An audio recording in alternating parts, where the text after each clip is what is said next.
Karibu mpendwa msikilizaji na mfuatiliaji wa St. Gaspar Media katika kipindi cha maisha ya watakatifu.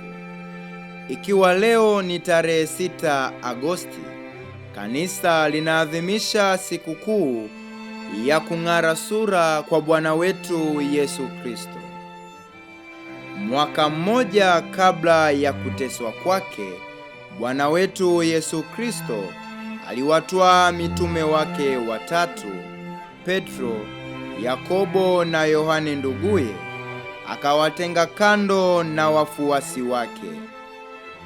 Alipanda nao juu ya mlima mrefu, na huko akageuka sura mbele yao. Mtakatifu Sirili wa Yerusalemu ameandika kwamba mapokeo ya Wakristo yanasema mlima huo ulikuwa mlima Tabor.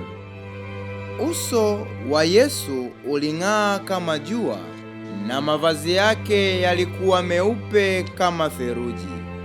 Mara mitume waliwaona Musa na Eliya wakija kuzungumza naye, na waliongea juu ya mateso yatakayompata mjini Yerusalemu. Hapo ndipo Petro alipomwambia Yesu, Bwana, naona hapa ni pazuri. Ukipenda twaweza kujenga mahema matatu, moja lako, moja la Musa na jingine la Eliya.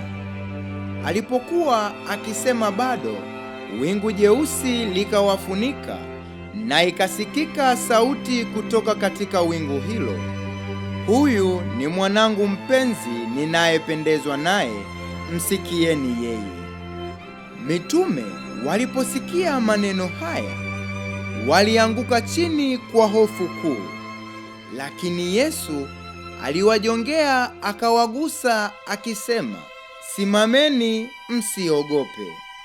Walipoinua macho walimwona Yesu peke yake, na walipokuwa wakiteremka toka kilimani, Yesu akawaambia, msimwambie mtu yeyote mlioyaona mpaka Mwana wa Mtu atakapofufuka kutoka wafu. Tukio hili liliimarisha imani ya mitume hao watatu kwa Bwana wetu Yesu Kristo. Bwana alijua kwamba imani yao itajaribiwa vikali sana baadaye watakapomwona bustanini katika mahangaiko makubwa, na hasa atakapokuwa anateswa na kuuawa msalabani.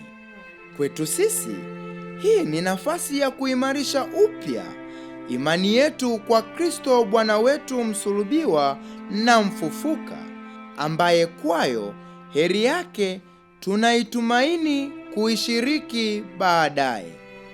Kulitafakari fumbo hili kutujalie picha fulani ya heri ijayo. Itukuzwe damu ya Kristo! Milele amina. Tafakari fupi inayotokana na sikukuu ya kung'ara sura kwa Bwana wetu Yesu Kristo. Ni vema kuwa hapa kama alivyosema Petro. Ni vema kuwa na Yesu na kubaki naye milele. Hakuna furaha kubwa zaidi au heshima kubwa tunayoweza kuwa nayo zaidi ya kuwa na Mungu na kufanywa kuwa kama yeye na kuishi katika mwanga wake. Rejea ya Askofu Atanasi wa Sinai. Watakatifu wengine wa siku ni Mtakatifu Agapiti. Watakatifu wote wa Mungu, mtuombee.